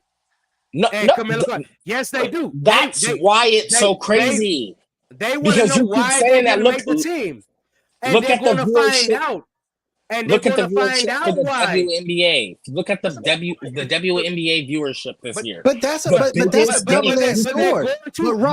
They're going to find out why these niggas. They're going to find out why these players didn't make the team, because they're going to watch and be like, why didn't they make the team when we only know them? But Ron, let me ask you this. Ron, let me say this too. You're saying that, but the numbers weren't that for the WNBA. The big numbers were for the rookies, and everything else was business as normal. Let me ask you this, Ron. Let me ask you this. So let's say you get Caitlyn Clark or you get an Angel Reese. Here's a double-edged sword. If they hardly play, what's going to be the media? What's the media going to look like? Well, gee, why aren't these young ladies playing for the U.S. team? It's a double-edged sword. If they only get 3-4 minutes, what's the freaking point? They're not starting. They're not being a difference maker to help that team win, which, in my opinion, is still more important than viewership. So again, if these ladies are only getting 3-4 minutes, what's the point? Okay, yes, you're going to have that either way. Whether they play and they play horribly, they get on the team and they play horribly, they don't do anything, or they don't get any minutes. But the difference is you're getting the viewers in there to see these other players dominate. That's what you just said, right? So you get the players to sit there and watch them sit on the bench. Okay, the viewers that you would not have normally got to watch those players play and see them dominate. And then what are these fans gonna do? What are these fans gonna do? Complain? You're talking about the biggest viewership, or in your case, Angel's not getting enough. What's the point? The biggest viewership in the WNBA history happened this year, and it was 1.7 million viewers for a game. And do you know what that game was? 2 weak teams with rookies. What do you mean? But wrong. Everything else was business as normal for the WNBA. It was the same viewership they had last year. But those spikes in those games. But Ron, the obvious thing that you're missing here is people don't know that A'ja Wilson is better. They don't know that Breanna Stewart is better. You're proving my point. You're proving my point. The way you get these people to see it is to get the viewers in. I'll let you talk. I'll let you talk and let you cook. Give me a chance. But that's what I'm saying. You're sitting here saying, "Hey, we gotta put Caitlyn Clark." No, we don't. We don't have to. Because people want to know why Caitlyn Clark ain't on the team whenever that's all they know. It's like, hey, if Caitlyn Clark is all we know, she's supposed to be the best player. She come to WNBA and she don't make the team. Why the hell Caitlyn Clark ain't made the team? Now I'm interested to know why Caitlyn Clark ain't made the team. Switch on and I'm watching. Oh, who the fuck is this girl, A'ja Wilson? Who the hell is this girl? Who is this? Who is that? Who is this? Who is that? If she's on the team or not, you're going to watch WNBA. Because if you put her on the team, everybody's going to be like, all right, she's on the team. We're going to watch her, this, and that. Are they going to know it? And if Caitlyn Clark flops, the next Olympics now, it's like, well, she wasn't good last time. Yep. Did Melo not go through that? Well, she wasn't good last time. I'm telling you, well, she wasn't that good last time. She's only good in America. And now the whole mystique of Caitlyn Clark is lost. I'm trying to tell you. This is the best thing. Wait. How are you saying that if that's the exact same scenario for Melo, D Wade, all these players before Kobe came back for the Redeem team? These players went through that. It is. They're young guns running the team. Because they want the guy on their teams regardless. They didn't fucking play. Could Caitlyn Clark make the team and not play? Absolutely, she could make the team and not play. That's exactly what I'm saying. I'm not saying she should be a starter. I'm saying get her there to get the eyes in there. That's all I'm saying. You just sat here and said just a while ago, Arike deserves to make the team over Caitlyn Clark. Yes, the real snub is Arike not making the team. It ain't Caitlyn Clark not making the team. It's Arike not making the team. you put somebody already in front of Caitlyn Clark. But I also said multiple players. Talking about? I said multiple players. I didn't say one. That's what the difference of opinion is. So you got multiple players in front of Caitlyn Clark, but you're sitting here saying not multiple players in front of Caitlyn Clark. Multiple players that should be replaced off the team. Oh my God, there's multiple players that should have made it in front of Caitlyn Clark, and you know it.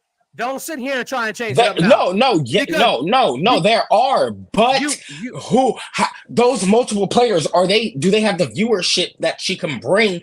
Because that's exactly what you're talking about. We're agreeing on that. So he's saying he'd rather have viewership than wins. No, I'm saying it comes down yes, to. You are. Okay. So you're talking about you're talking about the person that is the 12th player, the 11th player on the team that's never gonna play, that can't bring in the viewership is more important than bringing Caitlyn in, who's not gonna affect winning at all. She's not gonna affect winning because she's not gonna play anyway. But at least Caitlyn brings viewership. Whether or not Caitlyn Clark is on this team, she's going to affect the viewership. And let me tell you why. No. Yes, if that was a case, there would have been multiple million viewership games for the WNBA, and there wasn't. You don't know that yet because we haven't watched the Olympics. We haven't watched the Olympics. No, I said WNBA. I didn't. I said WNBA. Damn the WNBA. All the million viewership games were Caitlyn Clark games. You know Come what on, man. Right. You know what it's going to do? If Caitlyn Clark is not on the American team, they're going to watch the American team without Caitlyn Clark and be like, who is this person? Who is this person? Or who is this person? Because Caitlyn Clark can't make the team. If that was the case, they would have already done it during the WNBA season. They're doing it now. They are doing it now. What are you talking about? This is the first season with Caitlyn Clark in the WNBA. People are now starting to notice. Wait, people are starting to notice other players in the WNBA because it's like, well, all I know is Caitlyn Clark. So I'm watching game for Caitlyn Clark. She getting her ass lit up by Asia Wilson, Breonna Stewart. She getting lit up by all these. Wait. Is she getting lit up? Wait, is she getting lit up, or does she not have? Wait, is she getting lit? Is she getting lit up, or does she not have the team to compete? She's getting lit up. They can triple team her. They're triple teaming her because she's so good. That tells you how good she is. A lot of her matchups are one-on-one. Can I say this too? She's getting lit up by people in one-on-one. They are liking her. Okay. So it's one-on-one until she makes a move. It's one-on-one until she makes a move, and then she has another defender right there next to her. And that's why she not. I'm not even. Wait, I'm not even arguing. Stronger. And that's why I said she need to get stronger because she's messing around with injury. But my thing is this. I'm not even saying she's a best player. I'm not even saying she should be there based off talent. That's where we're getting in the disagreement. But you're telling me the 12th player that has nothing to do with winning on the WNBA Olympic team, she can't replace to bring in. That doesn't have nothing to do with winning. That you ain't pointing that shit out. Wait. So you're talking about a 12, 13 woman team, and you're telling me they're all gonna play? Bruh. They're all gonna play. I'm not bringing up a specific player because I already said there's only. Am I tripping or did he not? You ain't tripping. He said. No. I already said there's only 4 players that I have a guaranteed lock on that team for me. So if there's 13 spots available, that means there's 9 other spots that I think are available for the team. And you think Caitlyn Clark should have got one of the other 9 spots? She should have, yes, just to bring viewership. You're talking. You're talking. Do you want to win? Yes or no? Do you want to win? Yes or no? So you're telling me.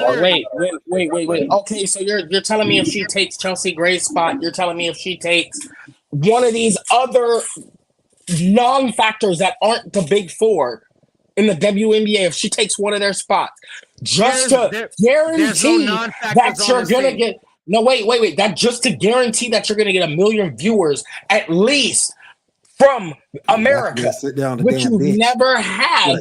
Which you yes, exactly. There's no exactly. With a towel, not there's no non-factors on the team. But wait, you've said it already. You've banked on the fact that because she's not in it, they're gonna watch. I'm sorry. No, if that was the case, the Super Bowl would be Super Bowl would be big. Let me tell you why you're wrong. The Super Bowl would be big every year. The NBA would be championship big every year. The Olympics would be big every year. No, you need a big name to draw in the crowd. But wrong, you're making my point. You're making my point. Because you said non-factors. I did not name one non-factor on USA winning gold. Not one. Willie, go ahead. And what is the one thing that we always said on this show and countless others, which is why the WNBA has always failed? It's different this year. And not just because of Caitlyn freaking Clark. It's because of the whole league. Women are now starting to watch the WNBA. Women are starting to get to know these players. Women are starting to give a damn about these players, and that's why it's coming up. It's on the come up and being more successful. It's not just because of Caitlyn Clark. It's because viewership is going to the women. They're showing more interest, and they're going from there. And I disagree with you wholeheartedly that viewership is more important than winning. Winning always trump viewership. Always trump viewership. Don't nobody want to watch a loser. Nobody. Nobody wants to watch a loser. Okay, if that's the case, then why did it? If you base a team off just viewership, you lose. Wait. Then no, wait. I'm not basing a team based off viewership. What I'm saying is the biggest. No. I'm saying what the biggest viewerships for the WNBA this year have been for losing teams. Why? Because these players are in it. Yes, I know. Wait. But the players that you're listing that have been dominating. No, wait. No, the players that we're listing because we're actual fans of the sport and fans of basketball, we know these players. But like you said, now it's changing. Why is it changing? Because last year's March Madness, the year before's March Madness for what? Women's college basketball. And Caitlyn Clark, Angel Reese, these players. That's not really good. What do you mean? We're not talking about college basketball right now. We're talking about No, we're not. But what I'm saying is the correlation is there. It goes hand in hand. It's 1 + 1 = 2.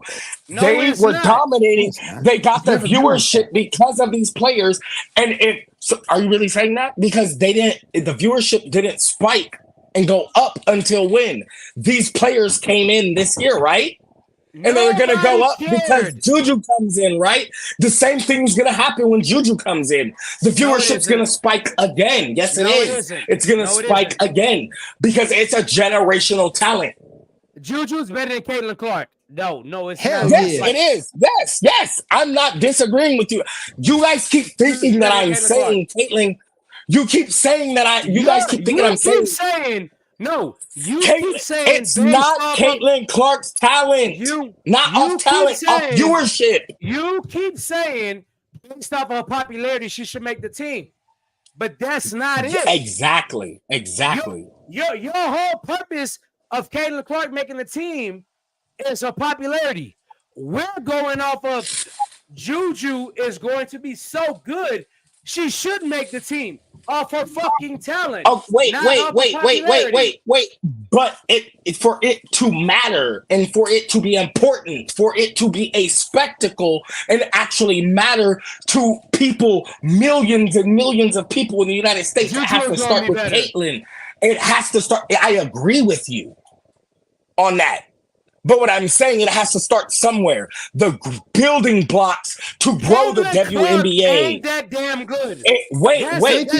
Thank you. Okay. Thank you. Yes. Where is the argument? Glorified 3-point shooters. All she is. Glorified 3-point shooters. Bruh, there's 20 players in the WNBA. I got to get some order in the court here. Everybody, relax.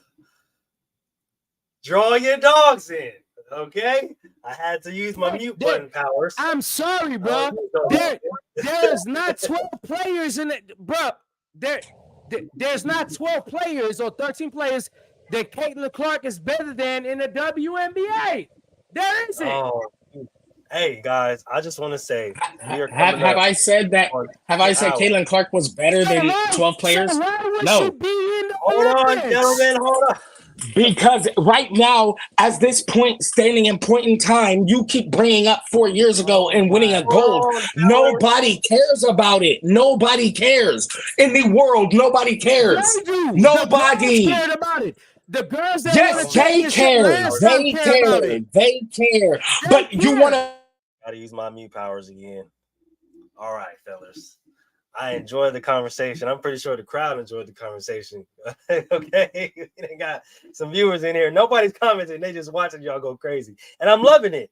Don't get me wrong. I'm loving it. But we are coming up on 2 hours. It is almost 9 o'clock my time in Cali, which means it's damn near, I know, late over there where my boys is at. So we're going to come back on and get these final thoughts so we can get up out of here and let everybody get back to their night and doing what they're doing. But like I said, I love and appreciate the conversation, fellas. This is PVT. This is exactly what we want out of PVT. So, like I said, shout out to these boys, man, for coming through and letting their voice be heard today. So, starting from Rome, we're gonna get final thoughts and we're gonna go ahead and get it out of here. Go ahead, Rome. Start us off. It was good. Thank you for having me on. It was fun discussing, debating. But I never said Caitlyn Clark was the best player in the WNBA. Let's just say that. Willie Beeman, go ahead, man. What you got for us? Real quick.